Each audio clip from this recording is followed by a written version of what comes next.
ನಡಿಯ ಮನೆಗೆ. ಕೈ ಬಿಡಿ ಡ್ಯಾಡ್, ನಾನೇನ್ ಚಿಕ್ಕ ಮಗು ಅಲ್ಲ ಕೇಳ್ಕೊಂಡು ಕರ್ಕೊಂಡು ಹೋಗೋದಕ್ಕೆ. ಮಾತಾಡ್ಬೇಡ, ಸುಮ್ಮನೆ ನಡಿ. ಬಿಡಿ ಸರ್, ಯಾಕೆ ನಡ್ಕೋತಾ ಇದ್ದೀರಾ? ನಾವಿಬ್ರು ಬರೀ ಮಾತಾಡ್ತಿದ್ವಿ ಅಷ್ಟೇ. ನನ್ನ ಮಗಳನ್ನ ನಾನು ಕರ್ಕೊಂಡು ಹೋಗ್ತೀನಿ, ಏನಾರ ತಡೆಯೋದಕ್ಕೆ. ಅವಳನ್ನ ಮದುವೆ ಆಗೋನು, ಮದುವೆ ಆಗೋ ಹುಡುಗ ಹುಡುಗಿ ಮನೆಯವ್ರ ಪರ್ಮಿಷನ್ ಕೇಳ್ಕೊಂಡು ಮೀಟ್ ಆಗ್ತಾನೆ. ಈ ತರ ಕಳ್ತನದಿಂದ ಅಲ್ಲ. ಮಾತಿನ ಮೇಲೆ ಗಮನ ಇರ್ಲಿ. ನಾನ್ ನಿಮ್ಮ ಅಕ್ಕನ ಮದುವೆ ಆಗ್ತಿದ್ದೀನಿ. ಅದು ನಾನು ಬದುಕಿರೋರಿಗೆ ಸಾಧ್ಯ ಇಲ್ಲ.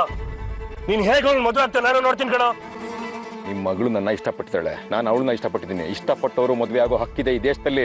ಬಾಯ್, ಅವಳನ್ನ ನಮ್ಗೆ ಗೊತ್ತಾಗದೇ ಇರೋ ತರ ಇಲ್ಲಿ ಕರ್ಕೊಂಡ್ಬಂದು ಸೀಕ್ರೆಟ್ ಆಗಿ ಮದುವೆ ಆಗ್ಬೇಕು ಅಂತ ಪ್ಲಾನ್ ಮಾಡಿದೆ ಅಲ್ವಾ? ಸುಮ್ನೆ ಏನೇನೋ ಇಮ್ಯಾಜಿನ್ ಮಾಡ್ಕೋಬೇಡಿ ಆರ್ಯ. ನಾವಿಬ್ರು ಬರೀ ಮಾತಾಡ್ತಿದ್ವಿ ಅಷ್ಟೇ.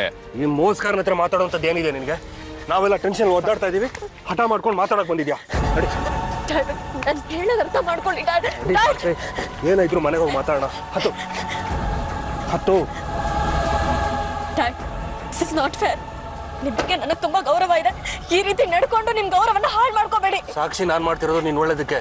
ನಿಮ್ಗೆ ಈಗ ಗೊತ್ತಾಗಲ್ಲ, ಮುಂದೆ ಗೊತ್ತಾಗತ್ತೆ. ನಡಿ.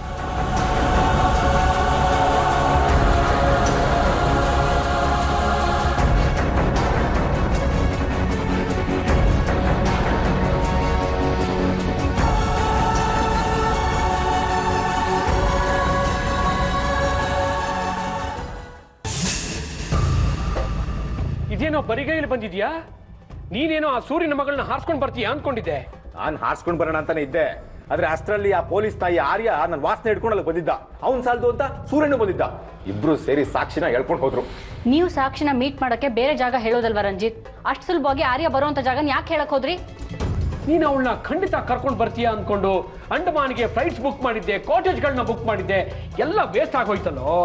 ಯಾಕೆ ವೇಸ್ಟ್ ಮಾಡ್ತೀರಾ? ನೀವು ಅರ್ಪಿತ ಹೋಗಿ ಬಂದ್ಬಿಡಿ. ನಿಮಗೆ ನಿಮ್ಮ ಮಗನಿಗಿಂತ ದುಡ್ಡೇ ಹೆಚ್ಚಾಯ್ತಲ್ವಾ? ಏನ್ ಸ್ವಾರ್ಥಿರಿ ನೀವು? ಪರವಾಗಿಲ್ವೇ? ನನ್ನ ಬಗ್ಗೆ ಚೆನ್ನಾಗೇ ತಿಳ್ಕೊಂಡಿದ್ಯಾ? ಆದ್ರೆ ಏನ್ ಮಾಡೋದು? ನಿಮ್ ಮನ್ಸಿನ ಸರಿಯಾಗಿ ತಿಳ್ಕೊಳಕ್ ಆಗ್ಲಿಲ್ವಲ್ಲ. ತಿಳಿ ನೀರಲ್ಲಿ ಬಗ್ ನೋಡಿದ್ರೆ ಒಳಗಡೆ ಏನಿದೆ ಅಂತ ಗೊತ್ತಾಗತ್ತೆ. ಆದ್ರೆ ನಿಮ್ ಮನಸ್ಸು ಬಗ್ಗಡ. ಎಷ್ಟು ನೋಡಿದ್ರು ಬರೀ ಕೊಳಕೆ. ನೀವಿಬ್ರು ಜಗಳ ಆಡೋದು ನಿಲ್ಲಿಸ್ತೀರಾ ಪ್ಲೀಸ್? ನಿಮ್ ಮಗನ ಬಗ್ಗೆ ಯೋಚನೆ ಮಾಡಿ. ಇವತ್ತು ಸಾಕ್ಷಿನ ಕರ್ಕೊಂಡ್ ಬರ್ಬೇಕಾಗಿತ್ತು, ಆದ್ರೆ ಮಿಸ್ ಆಗೋಯ್ತು. ನೀನ್ ಈ ಮನೆ ಕಾಲಿಟ್ಗಳಿಗೆ ಇಂದಾನೆ ಇದೆಲ್ಲ ಶುರು ಆಗಿರೋದು. ಧೂಮಕೇತು ತರ ಈ ಮನೆ ಕಾಲಿಟ್ಟಿದೀಯ ನೀನು. ನೀನ್ ಇಲ್ಲಿಂದ ತೊಲಗು, ಎಲ್ಲ ಸರಿ ಹೋಗುತ್ತೆ. ಆಯ್ ಮುಚ್ಚೆ. ಅರ್ಪಿತ ಇದ್ದಿದ್ರಿಂದಲೇ ಸೂರ್ಯನ ಮನೆ ಗುಟ್ಟೆಲ್ಲ ನಮಗೆ ತಿಳಿಯೋದಕ್ಕೆ ಸಾಧ್ಯ ಆಗಿದ್ದು. ಸುಮ್ಮನೆ ಬಾಯಿ ಮುಚ್ಕೊಂಡಿರು.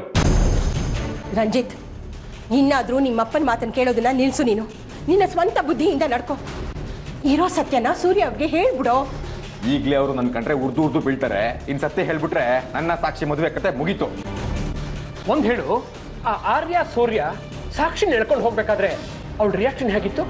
ಅವಳು ಅವ್ರಿಬ್ರ ಹತ್ರನೂ ಜಗಳ ಮಾಡಿದ್ಲು. ನನ್ನ ಜೊತೆನೇ ಇರ್ತೀನಿ ಅಂತ ಹೇಳಿದ್ಲು, ನನ್ನ ಬಿಟ್ಟು ಬರಲ್ಲ ಅಂತ ಹೇಳಿದ್ಲು, ನನ್ನೇ ಮದುವೆ ಆಗ್ತೀನಿ ಅಂತ ಹಠ ಮಾಡಿದ್ಲು. ಆದ್ರೂ ಅವರು ಅವಳ ಮಾತು ಕೇಳದೆ ಹೇಳ್ಕೊಂಡು ಹೋದ್ರು. ಇನ್ನು ಅವಳನ್ನ ಹೌಸ್ ಅರೆಸ್ಟ್ ಮಾಡಿಬಿಡ್ತಾರೆ ಅಂತ ಅನ್ಸತ್ತೆ. ಫೋನ್ ಮಾಡೋದಕ್ಕೂ ಅವಕಾಶ ಇರಲ್ಲ, ಹೊರಗಡೆ ಅಂತೂ ಬಿಡೋದೇ ಇಲ್ಲ. ಹಾಗೇನಿಲ್ಲ ಡ್ಯಾಡ್. ಅವಳು ಕಾನ್ಫಿಡೆಂಟ್ ಆಗಿ ಒಂದು ಮಾತು ಹೇಳಿ ನನಗೆ, ಅವಳನ್ನ ಎಲ್ಲೇ ಬಚ್ಚಿಟ್ಟಿದ್ರು ನಾನು ಕರ್ಕೊಂಡು ಬರ್ತೀನಿ. ಆದ್ರೆ ಇವಳು ಯಾವಾಗ್ಲೂ ಅರ್ಧಂಬರ್ಧ, ನನ್ನ ಕಡೆ ಅರ್ಧ, ಅವ್ರ ಅಪ್ಪನ ಕಡೆ ಅರ್ಧ. ಇದು ಟೆನ್ಷನ್ ಮಾಡ್ಕೊಳ್ಳೋ ವಿಷಯ ಅಲ್ಲ ರಂಜಿತ್, ಸೆಲೆಬ್ರೇಟ್ ಮಾಡೋ ವಿಷಯ. ಅಂದ್ರೆ